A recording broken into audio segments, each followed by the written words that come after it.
Welcome to Almost Pro, the podcast where we shine a light on the athletes whose stories go beyond the scoreboard and the experts that guided them. I'm Laura, here with my co-host Francis, and today we're joined by Nathan Ejindu, an athlete whose sporting journey spans tennis, powerlifting, martial arts, Muay Thai, triathlon, and now golf. Nathan's path began with judo at age 7, followed by tennis, where he earned a UK junior national ranking at just 16.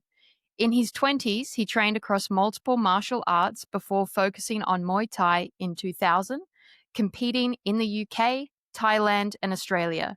He became a junior instructor and fought at semi-professional level in the super heavyweight division before a serious knee injury cut his career short.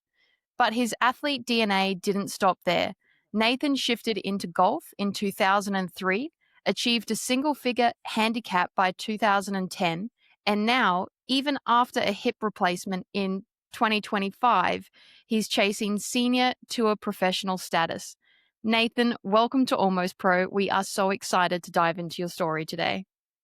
Hi, how are you going? Thanks, Nathan. Nathan, that is an intro. That is like reading a sport blog. Like, choose your sport. Nathan's here. He's done something in any of those. So many sports. So many We're sports. More a catalogue of obsession. I love it. I'm not sure. Healthy obsession. Yeah. There's certainly worse obsessions to have. Yeah. Maybe not less expensive obsessions to have. You haven't there's a chosen lot. necessarily always cheap sports. Yeah, I have to work really hard just to be able to afford to. I bet. It's me. I work to play sport. I You're love pretty it. much. Hey, Nathan, what we can read in that is you've been immersed in sport since you were young, right? So before we even get to tennis, you're at judo at 7 years old. Yeah. What do you remember about starting sport at 7, those early years in sport? Just enjoying it, enjoying the challenge, enjoying learning new things and teaching yourself new things and challenging yourself. Trying not to put too much pressure on yourself to achieve stuff and to change and to learn things. Yeah. It's always a bit of a balance. That's probably something that I remember from the very beginning. What I love about you saying not put too much pressure on you, we then go on to say that you're ranking in tennis by 16. Yeah. So, I mean, you obviously do well under pressure, nonetheless. Oh, I kind of, with tennis, it taught me a lot because I used to be very nervous playing and I would lose a lot of matches as a kid to people that I probably shouldn't have lost to. Right. It was a weird scenario because as I got better and more confident, unfortunately, at that age, I started to get distracted. Yeah. So, and that was probably the foundation, a real driver to stuff because I kind of let that opportunity slide by and have continually been chasing that opportunity since the age of like 16, 17. So, Yeah. and that, so it was kind of thing that I was, when I really started beating people, I started getting bored, which was a bit of a weird scenario, but yeah. Yeah, right. That is so interesting. So how would you have described yourself as an athlete then? Were you just wanted the competition? I've always really enjoyed the challenge, but probably more so the training and development of stuff and just learning to kind of push away the nerves and anxiety and actually perform in competition is something that has always been a bit of a challenge. With those challenges present, were you striving for mostly a singles career in tennis at this time, or singles doubles? Yeah. Singles, yeah. Because that's all on you. 100%. So, and it's all, as with a lot of things, it's a whole, the mental side of it is it's almost a whole different sport. It's a whole different discipline in itself. And just in hindsight, I can see that now, being older and wiser and having gone through different things. And I'm trying to apply that moving forward. Yeah. The mental training. Yeah, and just that being fit for competition, both physically and mentally, I think is Yeah. a very big thing. Yeah, so real. And at sort of those teenage years, Yeah. there is lots to be distracted by. There Oh, is lots happening, yeah, right, in your body, in your social life, in your schooling, in your family dynamics, in your independence, right? So things are changing around you that can be really distracting. Did you think you could have made it all the way in tennis? yeah, I did. Yeah. Absolutely. I've got a couple of people that I played with or played against that I would put myself on par with, and they made professional. I think the majority of professional tennis players, and Laura might agree with this, a lot of people that don't actually succeed on tour kind of slide into teaching, Mm, into this coaching. is true. A lot of people. So I think probably more so than a lot of other sports, really. And so I've got a few people that I know of that kind of got into got on tour, but then obviously didn't achieve the success that they were chasing, but then slid into tennis coaching. So I think I had the potential, uh, and I think I had the skills at the time, and I was told that, but I didn't apply myself. Didn't have the mind game. Yeah, I didn't. Because Yeah. when I started to believe, as it Mm. were, I kind of just slid out of it. I stopped playing, which is a bit of a Wow. regret. But as I said, it's the kind of thing that I've been chasing ever since because I really enjoyed it. Just sport is, I think, the best form of entertainment. Yeah, oh, you've got 2 firm yeses from us, and and the foundation that would have given you sets you up for what comes next, right? It's why you're still chasing sport. 100%. Yeah. Yeah, Yeah. because from here we move into, say, your 20s and 30s, and we're sort of back in the martial arts space Yeah. with Muay Thai. So I'm interested. You trained in some martial arts prior to tennis before settling back into Muay Thai. What was it about Muay Thai that hooked you in? It kind of just worked for me. I think probably the biggest thing was Muay Thai was less about form and style and more about power. Muay Thai as a martial art is geared towards generating power. So the history of it literally is something that was applied by Thai military and hundreds of years ago to basically to fight hand to hand combat. And essentially a lot of that it's about kind of turning forces and generating power. And that really sat with me being my size and also um, um, having done some powerlifting and focused on developing physically, that Mm. kind of just really sat really well with me. I really enjoyed Mhm. What was your size, Nathan? it. I'm 6'4", 193 centimeters, and um, when I started my Thai, I was probably about 120 kilos. Right. So my competition weight when I fought, most of my fights are between 118 and 123 kilos. Yeah, okay. Yeah. We would Huge. have lost. Really? Together. We would not have stood a chance, Oh even to no! this Well, day. well, yeah. I'm not going to be fighting in all instances. Fighting days are done, you reckon? So what makes it so different to other martial arts? You mentioned hand-to-hand combat. So what is it about Muay Thai that makes it so different to, say, judo or karate and other martial Hmm. arts? I think, in a word, it's probably more applicable in real life situations. It's renowned as probably the best stand-up martial art in the world. Yeah, right. So, and I think its popularity is outside of Thailand has just grown and grown, especially over the last 20 or 30 years. So it's the application of it is so universal. And on top of that, part of it, it incorporates very much the boxing, which is obviously really popular outside of Southeast Asia and all over the world. So for me, the application of it, its ability to be used both in and outside of the ring. It's not just a sport, it's also a self-defense system as well. It's also a Mm. martial art. So it's very universal. Muay Thai is very universal. It's probably one of the best ways for me to put it. Yeah, and it's growing so rapidly as well. I think it has one of the most interesting histories and or foundations of a sport across any other sports worldwide. One of the things that really stood out to me back in World War II, I believe, is where it first started to spread. But now it's becoming really this almost global phenomenon. You look at the Paris Olympics and they featured Muay Thai momentarily. It's interesting to watch this grow in real time through our lifetime, through our generations. Yeah, wow. Yeah. You know more than me. It's an education. I didn't know anything about the Olympics and things like that.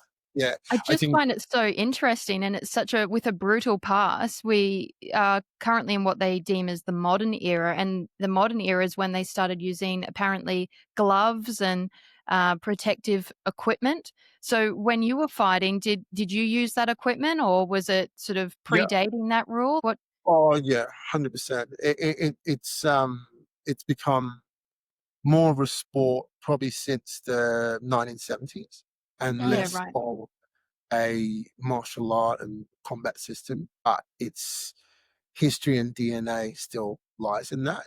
But yeah, when I started, there wasn't a great deal of separation between Muay Thai and kickboxing.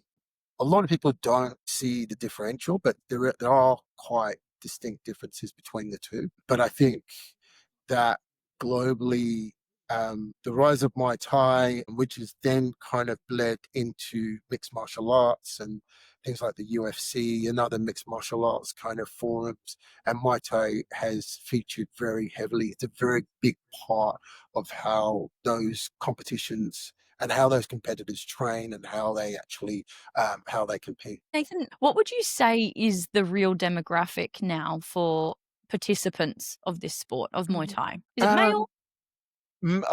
I think it's very broad. I think Mm. that would change depending on your location. Oh, okay.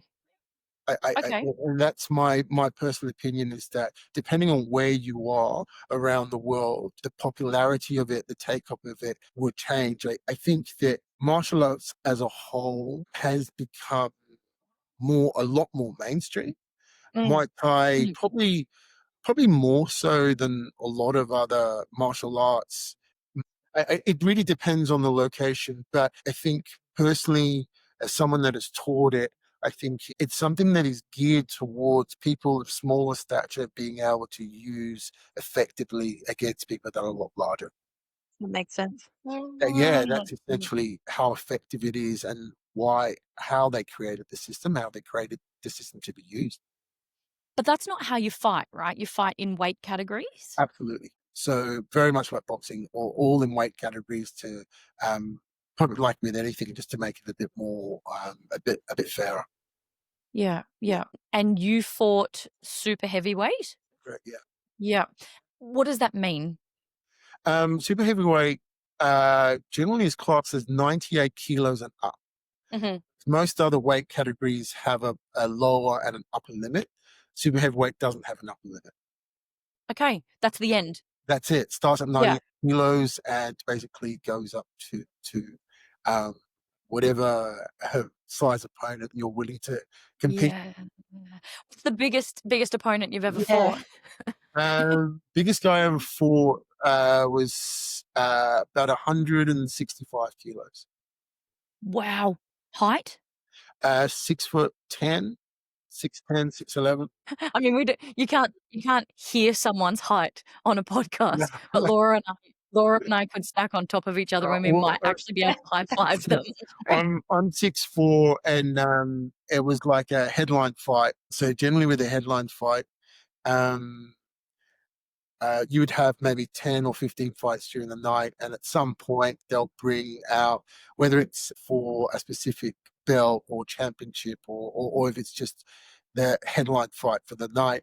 At some point they bring out the contenders and you kind of face off a bit like some of these boxing um, kind of media conferences before Yeah, they yeah. fight. Mhm.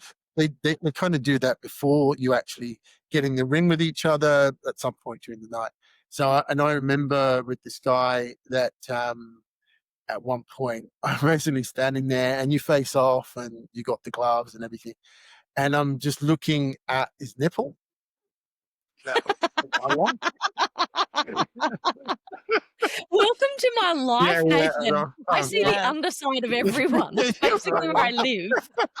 Well, it is a bit different when the same person is going to be trying to like kind of knock you out, isn't it? Correct.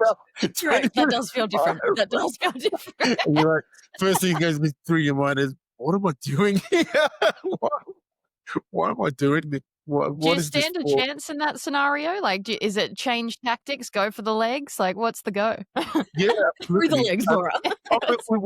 With every fight, I think, especially in that kind of competition, whether it that kind of whether it's boxing or some form of martial art, you generally would have a plan. So a lot of the preparation would be watching videos for your opponent, trying to work out how they fight, how they approach the fight, how they react to different things, and then you formulate a plan of attack, and then the hard part is sticking to that. I think martial arts and boxing are a little bit easier because there's a certain amount of white light fever. You just go in and basically go for it. It's fight or flight. You don't really have the mental time or capacity to kind of sit down and ponder. So you kind of, it's self-defense. So you kind of get into it. But the hard part is continuing to apply your plan and your strategy while someone's trying to take your head off. That changes things. That changes things. 100%. And now time for a short break. Don't forget to like, follow, and subscribe to join the Almost Pro community and stay up to date with the latest episodes and news. To find out more or to apply to be a guest, visit almostpropodcast.com today. It's interesting the way that you explain the preparation though, right? Like you watch the way that they've fought in the past, so the way that they've performed, and then you watch each of the tactics, you know, and you laid those out. So the way they defend, the way they attack, it's really similar to most sports. 100%. You know, in the way that you're preparing. I think we often set apart combat sports because lots of people won't participate in them, so therefore find them a little bit harder to absorb, receive, watch. When interestingly, most of what you've described to us so far is a similar path and a similar training process and a similar preparation process to if you were to stay playing tennis. You'd have watched your opponent's videos, 100%. you'd have set your plan. Yeah.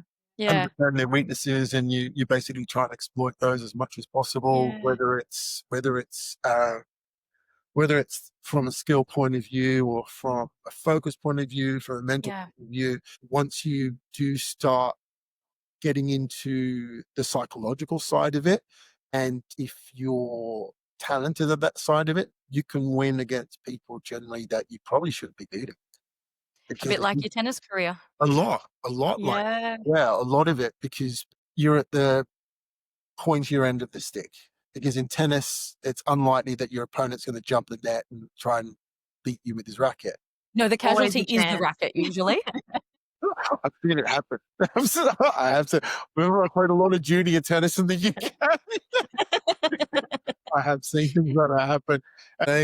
Names will be changed to protect the innocent, but in big tournaments as well. Big junior, jumping the net and getting into a fight with an opponent with their opponent, 100%. But yeah, it is extremely unlikely. Whereas in boxing, that's literally the whole point of the sport. Yeah. That you are physically pitted against someone and you're using your skill to stop them from being able to continue. Does Muay Thai then have like boxing where there's rounds and, you know, there's so many points per round? So how does it work for Muay Thai? The scoring system and refereeing isn't something that I've really spent a lot of time studying, but a basic is very similar to boxing. It's essentially a point system, rounds, points, and the number of rounds and the length of the rounds can change depending on the weight class and depending on the level people are fighting and things like that. It is very similar. And even at grassroots in Thailand, it's very, very similar. And I think that's kind of part of the reason why its popularity has kind of grown so much, because it does mirror a lot of things to do with boxing, mixed martial arts, and other things that are other sports that come from the combat kind of arena that have become a lot more popularized, that have become a lot more mainstream. Right. Yeah.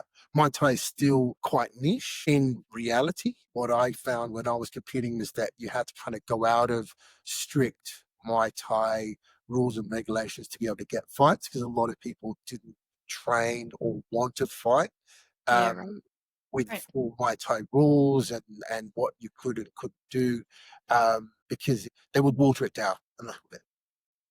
You reckon that's still the case, Nathan? I don't know. I've kind of come out of that competitive martial arts kind of Yep. space. I don't spend as much time in that space as I used to. So Mm. the short answer is I don't really know. It's not something that I'm really up to speed on at this moment. I enjoy watching it, having kind of left that world. I haven't really re-immersed myself into it. Because, as we said before, you have to keep working to fund your sporting habits. There is no time for watching martial arts on TV. Yeah. Well, training for me before a fight consisted of working normal 37, 38 hours a week and then training for another 20 hours a week. So, Wait, so you trained in UK, Australia, and Thailand? yes, I trained in all And- three. I fought only in the UK and Australia. Right. The fights that I had booked in Thailand, I didn't end up doing. They didn't eventuate. Why? Um, primarily injury, and then Yeah. um, primarily injury, and then the result of injury, kind of. Yeah. Okay. Because it's hard for people that haven't been through that kind of sporting injury to really understand how it impacts your whole life, work, your loved ones, your family, and how that kind of then reverberates back on you. To be like high level in any sporting discipline requires quite a lot of self-focus. Sometimes people would say selfishness is probably, for want of a better term. You really need to focus on what you're doing in order to get to that level. And an injury kind of highlights that. You kind of start realizing that sometimes Yeah. your support network is also part of that journey, because sometimes, like when you're just forging ahead, you can be very focused, but an injury, you kind of take stock and sometimes start realizing how that situation has affected everyone around you. And unfortunately, when I was injured, the effect on family and loved ones was at a point where it just made it was really hard for me to continue. So you'd never got to fight in the motherland in Thailand? No, I would have, that would have, yeah, that was a bit of a dream. That Yeah. was, You trained there though, right? yes, I did. Yeah. Yeah. What was that like, training in the birthplace of Muay Thai? Amazing. Yeah, amazing. Yeah. I think I did a 2-week camp in 2001 and learnt more in 2 weeks than I probably did a year. And it's crazy because um, my instructor, my trainer, could hardly speak a word of English. Oh wow. Oh, wow. Yeah. So, and still learnt more, especially about lower body kind of attacks, kicks and things like that, and defense and ring craft. And I'd learnt in the UK for maybe the year prior. So, it was amazing. Yeah. Yeah, that's so good. What were the key differences, do you reckon, between the way they trained in Thailand and where you had trained in Australia and the UK? Probably intensity. Mm. Yeah, okay. You you generally here, most martial arts classes will last an hour, hour and a half. And if you would just increase the frequency of them. So if you're just training just for fun, fitness, whatever, you probably go to one class a week. If Right. you're actually serious and want to compete and fight, you probably up that to 2 or 3 classes a week with some additional fitness training or strength training Mm. added on. In Thailand, you're training for 4 to 8 hours a day, every day. Wow. And the training is intense. Did you have many people of your weight class in Thailand, or did it just not matter because the way they do it is a lot more intense than the other places, or? I had no one in my weight class when I trained, when I was training there. I trained with some guys that were big for ties, but yeah, no one really my size. Is that So what the sport was born for, though? For smaller people to yeah, fight bigger people? yeah. Surely when you walked in, they were probably a little bit thrilled. Oh, 100%. Yeah. I think in Thailand especially, they're very young. From my perspective, I think Thai is extremely proud of their country and what it's kind of given the world. And when you there's a certain respect level you get when you go there to learn things like Muay Thai or the language or how to cook the food, because they know their culture is kind of being taken up by people outside of it. So Right.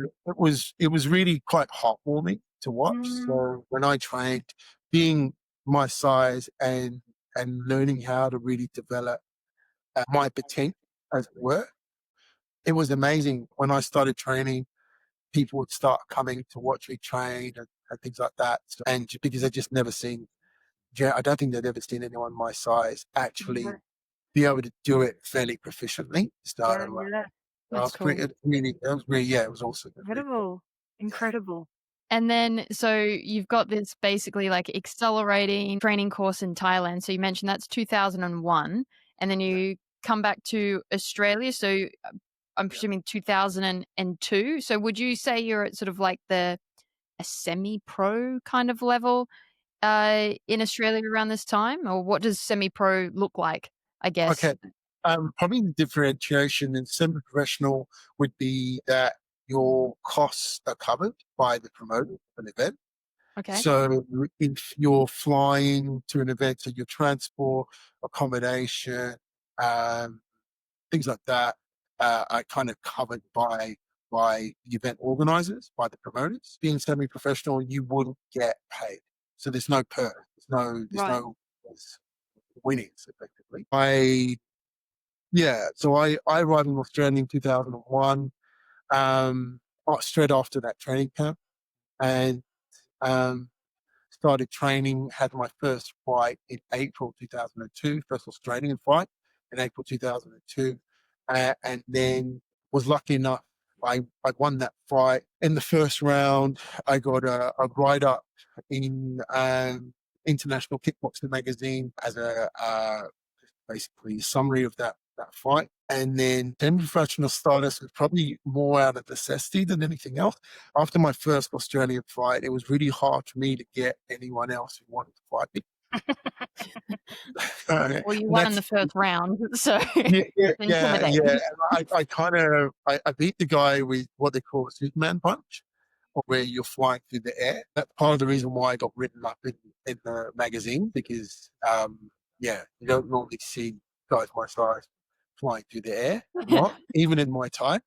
And I think that video kind of got around the community, and then it was very hard to put through. Yeah. Hey, Nathan, it needs to be said that you're talking about being written up in international boxing. Is that what it's called? Oh, the Kickboxer magazine. Kickboxer magazine. So you're talking about being written up in the Kickboxer magazine after a fight that you won with a Superman punch in the first round. Surely that write-up is brief. You were there for one round. Yeah, the write-up isn't. Yeah, it isn't. It isn't. It's fairly brief, but it was pretty glowing. It was pretty good. Nathan stepped out, flew through the air, and that was the end. Yeah. I'm just wondering if Mortal Kombat has characters like based off you, because all I can see is that game and characters going flying. And now I might have discovered where it came from. But that was the plan. The plan was to kind of get that kind of recognition. That was the ultimate plan. I didn't get to showcase what I trained to do at the level that I wanted to showcase it, unfortunately. But And you do have a little chapter on injury and setback, right? So that's the first setback from injury. yeah, What was your injury specifically? I tore. I had a complete rupture of my patella tendon. And twice, right? You did one and Yeah, later. I did one playing basketball in '98, and Right. then did my left leg in '98, and then the right leg during my last fight. First Oh fight. gosh. Mm. I also think there's something about injury and timing. So Yeah, the first one maybe in the sense of timing, you were able to find the internal resourcing to recover. So whether that's yeah, family around you or yeah, time off work or whatever you need, sometimes by the time you get to the second injury, you and the people that are in your support network have probably reached the point where they've had enough anyway. So, you say that you were talking earlier about the way that it affected your family and your support network, that second injury, and you could have gotten through it like you did the first one. I've no doubt, speaking to you, Nathan, you could have gotten through it, I'm sure. But there is something that compounds when you have multiple injuries yeah, in an athlete sense, a short space of time, and a few years is not a long time for an athlete yeah, to have two very significant injuries. Mm. yeah, yeah. Yeah. It is. I was lucky in that one injury happened in the UK, where I had that support network around me, but I wasn't at the time. I wasn't chasing any specific sporting goals or anything like that. I was Mm, just basically just working in my kind of late 20s, working and trying to build a career and things like that. So sport was to the side a little bit. It wasn't really a major focus at that time. mhm. Obviously, it was very different, the injury I had here in Australia, because I didn't have that extensive support network. It was Yeah. just really myself and my partner at the time.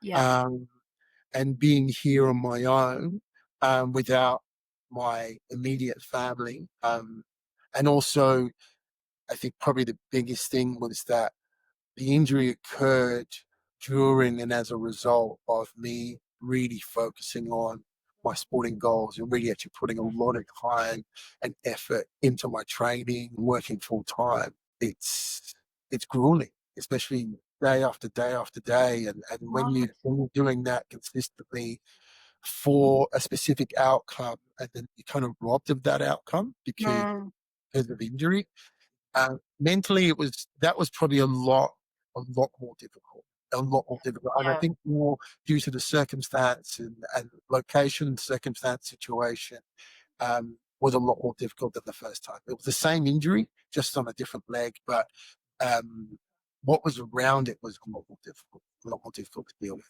Does your Muay Thai chapter feel incomplete? Um, no, not really. I think everything kind of happens for a reason, and I learned a lot from it. I believe you learn a lot more from distress and negative situations than you do when everything's going really well. I think you grow a lot more. So for me, it doesn't feel incomplete. Mm, It feels like it's a thread in my life that makes up part of that whole tapestry, if you like. mhm, And um, I wouldn't be me without it. I wouldn't really have changed it. You can say, oh, we would have liked to have done this or done more or achieved more, obviously. As with most sports people in this kind of scenario that kind of stop out of injury or out of different circumstances, always would have liked to have done more and mm, achieved more or mm, have greater recognition for what you've achieved. But I've got friends that used to be professional sports people and for whatever reason moved out of it. And they would say the same thing. There's always a little bit of regret, but also you mm. also always draw on what you have achieved and what you did and how that helped you grow. And I think it's always, if you look on the positive side of it, it makes you who you are. It makes you who you are when you appreciate what you have done and what you, rather than focus on what you haven't done or what you could have Mhm. done. I'm fairly comfortable with where I am and focusing on other things which I'm hoping to help grow and I can put that same kind of focus and attention to. So, So we take 1 minute out of Muay Thai, we yeah. heal, then we do what, Nathan? The I did a triathlon. With, I felt a bit lost after I stopped competing and Yeah. doing my recovery. I also put on a lot of weight, Yep. and just thought, oh, it'd be a good idea to motivate myself to lose that weight. My last competition fight was like 123 kilos. I went up to about 135, and After then completing your training? after my injury, Yeah. I went up to about 135 kilos, and then just thought, what's the best way to lose some weight and challenge yourself is do something I've never done before. So I'm not really built for a triathlon, but thought I'd go through that challenge and complete one, which I did. It was only a corporate one, not an Olympic distance one, but I lost 20 kilos in the training. Wow. And it kind of got me fit and motivated and starting to think about, okay, I can come out of that. I can do this. What's next? And now, time for a short break.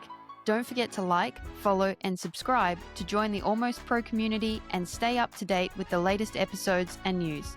To find out more or to apply to be a guest, visit almostpropodcast.com today. I think what's next is really the ultimate question here. I mean, 2002, we've injured or snapped the patella again. And then you've had your recovery, you've done a triathlon. So we're only at 2003 at this point, Nathan. And you're starting golf. Is that right? Yeah. Well, the story is a friend invited me to a Buxton, and it was on a pretty prestigious golf course, and in New South Wales, I think one of the top 100 courses in Australia. I turned up with like vests, rugby shorts, and trainers, no socks, and my friend basically just came running out. No, we've got to get you. I'm like, I'm not naked. Like, no, you can't wear it. For a So, golf club, basically, though. yeah, weren't allowed that. So yeah, I went into the pro shop, got kitted out. It's probably about 25 guys at the Bucks do. And yeah, rocked up on the first tee and said, oh, In the what do I clothes you do? just purchased? In the clothes I just purchased. I was forced to purchase. And golf stuff isn't cheap. So, No. yeah. So, I stood on the first tee and basically I said, what do I do? He said, right, just hit the ball that way. Here's a club, here's a ball, here's a tee. And I think I hit it about 270 meters straight down the middle of the fairway. Oh, And so the guys were like, oh, you need to play. oh, wow. Yeah. So yeah, after that, on advice from a couple of friends and stuff, I started having some lessons. So, yeah, and I just fell in love with it. Absolutely fell in love with golf. I wonder how many people looked on at you taking that shot and see it and think, that's it, I quit. Now, I've been trying for years. This guy steps out. He didn't even show up in the right clothes. And I already can't do this. I was abused by 25 guys for the whole Bucks trip. Yeah, just absolutely abused. People were accusing me of being professional back in the UK and being kind of a bit of a blow-in and a bit of a ringer. I was like, no, I've never touched a golf club in my whole life. Never played. Wow. So, Because, I mean, one, the contrast between golf and Muay Thai must feel pretty extreme at this point. yeah, 100%.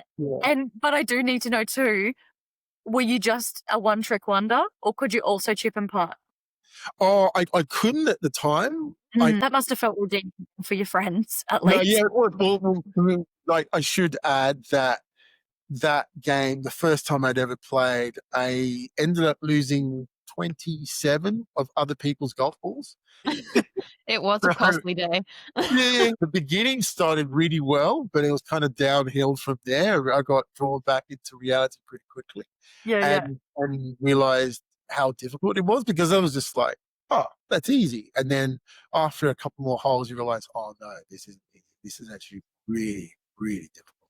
And a lot more difficult than it looks. So that kind of brought me down to earth. But then saying that, I won my first ever golf competition after I've been playing for about 6 months. It was just a local, I think it was called the Breakfast Point Cup, April or May 2004.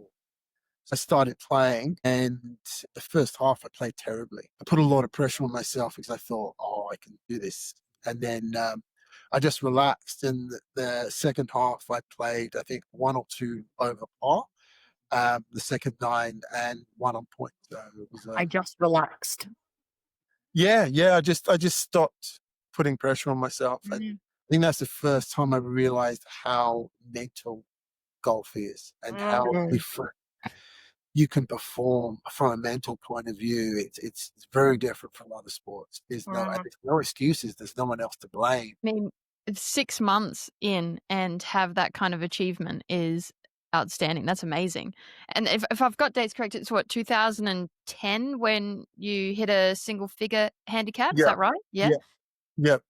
So 2010, I started playing. I've been having lessons and pushing to try and improve. And 2010, I started playing single figures, and also same year started playing inter-club and pennant matches for the golf club where I was a member and things like that, which was excellent. Which is a whole different side of golf, very much, very different from your normal social or club competition golf. The match play and interclub is yeah, it's excellent.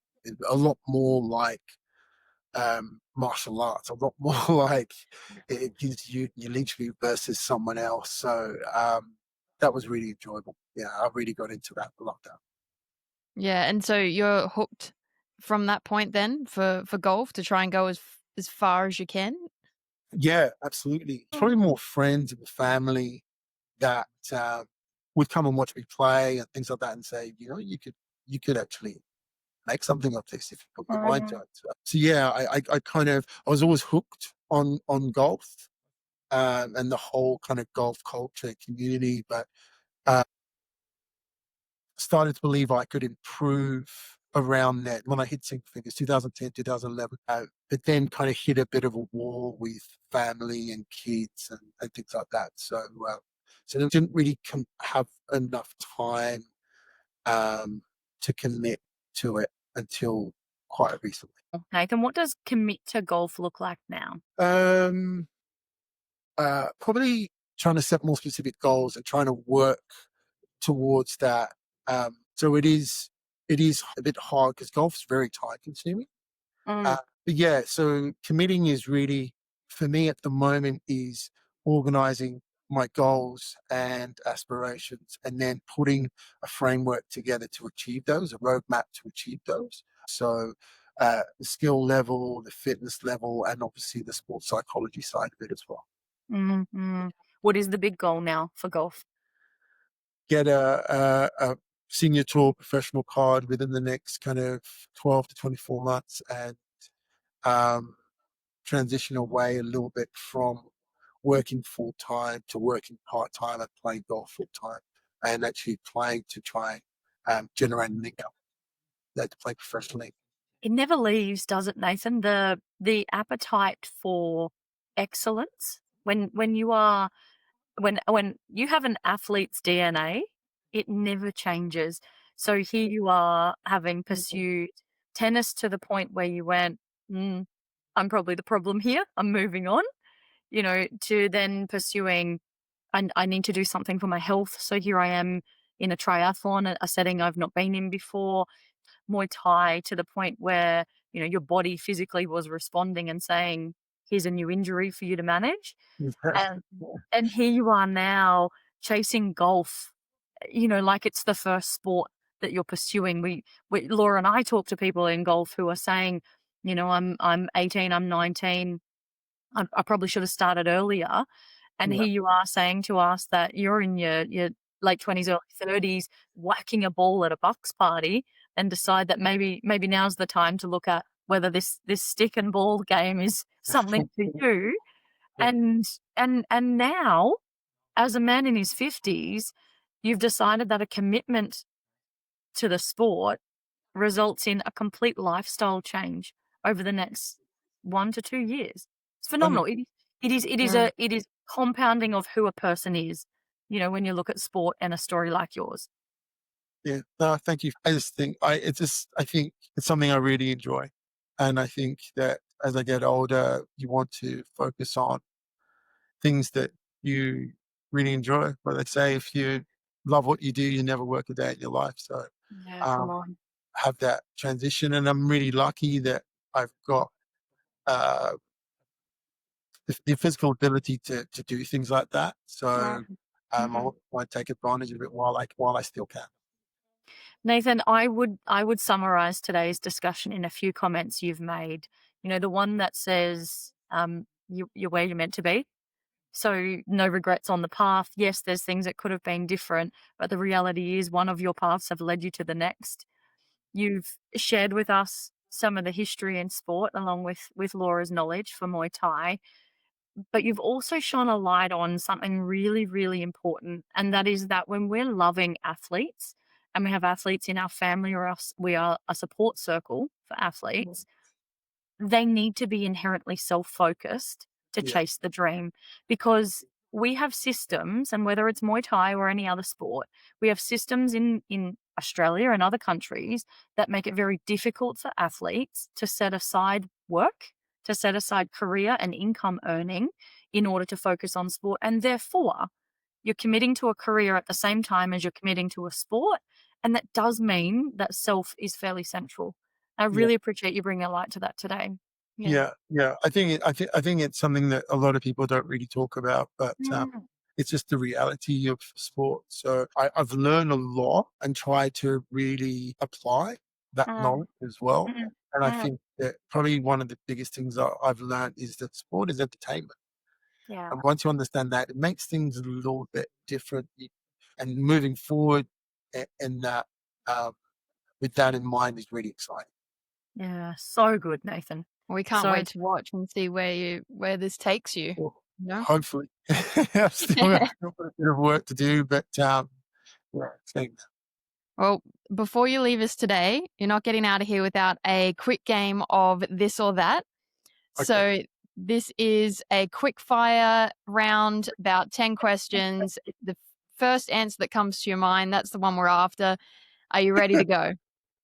No, but we'll get love the honesty. You were born for this, Nathan. You were born for this. Pressure moments.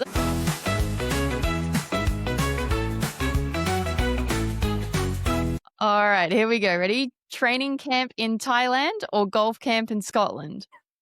right now, golf camp in Scotland. Beach holiday or city escape?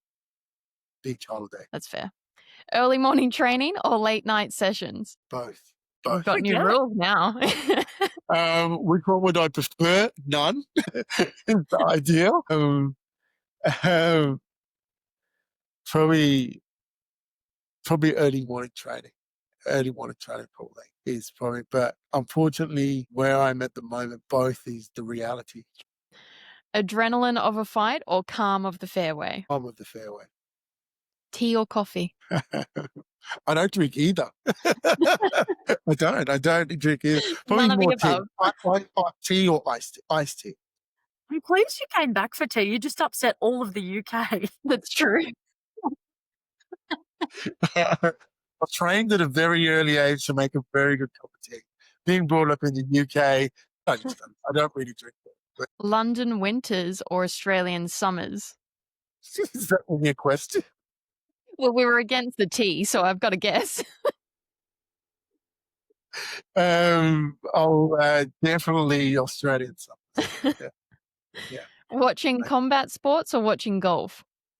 Watching golf. Oh, okay. Yeah. A personal best or a big win? Personal best, I think. A fight poster on your wall or golf trophy on your shelf? Wow. We're really pushing it today, aren't we? Yeah, we made them difficult. No, it makes me think. Golf trophy for definite. Yeah. And last one, road trip or plane trip? Plane trip every time. Where are you going?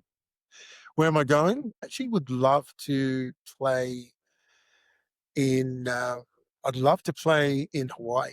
Well, a goal of mine there are 2 open tournaments on either Australasian or European tour schedules, professional tour. One is the Fiji Open, And then part of the European tour, there's a competition called the Mauritius Open.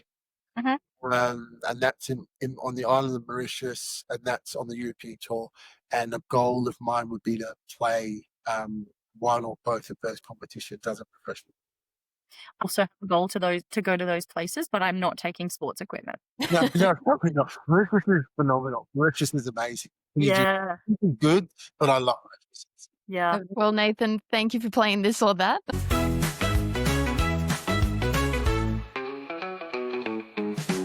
Thank you so much for joining us on Almost Pro. Your journey shows how the athlete mindset never leaves. It simply finds new arenas. From tennis to Muay Thai to golf, you've faced setbacks, embraced reinvention, and kept sport at the center of your life. We'll be cheering you on as you chase senior tour professional status, and we'll link your details in the show notes so listeners can follow along.